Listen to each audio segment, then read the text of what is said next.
Bonjour, alors c'est la semaine 22, part 2. Alors, en nouveauté, c'est aujourd'hui, on a eu Billy Gibbons, le nouvel album du guitariste de ZZ Top. Je ne l'ai pas écouté, mais s'il est aussi bon que l'ancien, ça promet. Voilà. On réassort les deux premiers albums de Thin Lizzy. Voilà. Alors, le premier album de Coldplay.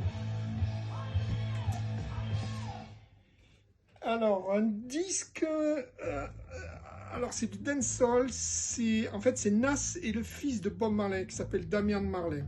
Ça a déjà quelques années, mais c'est excellent. Un Rastaman sicilien. Oui, ça existe. Alborosi.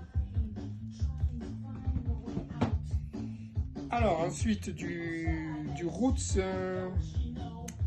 des années 80, Captain Sinbad, Michael Prophet, un réassort du saxophoniste de James Brown, Maceo Parker, c'est assez dur à avoir, un best-of de Joe Cocker, j'en vends beaucoup.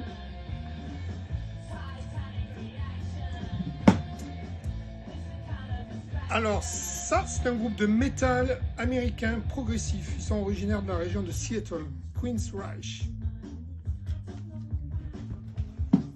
Bon, le fameux groupe avec David Bowie, Tin Machine.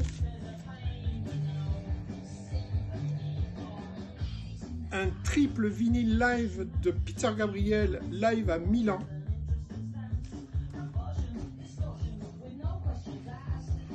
Alan Vega, la moitié de Suicide, donc c'est l'artiste électro-industriel de New York, culte. Il est mort, hein, malheureusement. Pour la première fois en vinyle. Alors, toute une rafale d'Arcade Fire. Donc, je vous le montre rapidement. Ça, c'est un maxi. Ça, c'est l'album Everything's Now. Ça, c'est la night version. La day version. Un autre album d'Arcade Fire, The Suburbs. Et encore un autre, The Neon Bible. Arcade Fire, c'est un groupe pop-rock de Montréal. Un petit Woody Guthrie. Bon, un grand classique, Hotel California. Il m'en faut tout le temps. Le troubadour de Tulsa en Oklahoma, G.G. Cale.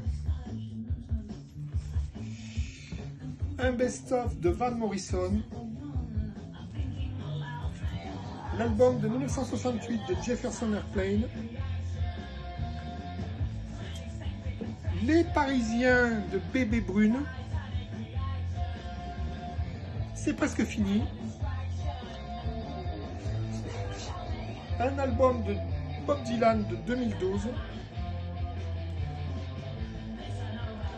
Le deuxième disque de Van Halen. Alors ça, c'est un groupe punk oi, originaire de l'Est de Londres. Leur album de 2002. Cockney Rejects. Un trio, un quatuor féminin de New York des années 60. Pop, le Shangri-Las. Ça, c'était une occasion. Alors aussi, une autre occasion, un groupe psychédélique progressif de Northampton, The Temples. Ça, c'est un groupe progressif hard rock anglais de 1968. The Gun. C'est pas connu, mais c'est très bon. Bon, le grand classique progressif Rock Bottom de Robert Wyatt, un des fondateurs de Soft Machine. Une compile de jazz de 1952, américaine. Deux albums des Stranglers. Et enfin, un vinyle de jazz, un double album de Gil Evans. Voilà, merci beaucoup, à la semaine prochaine. Alors la semaine prochaine, l'actualité est très chargée, parce que c'est le Discord Day. Merci.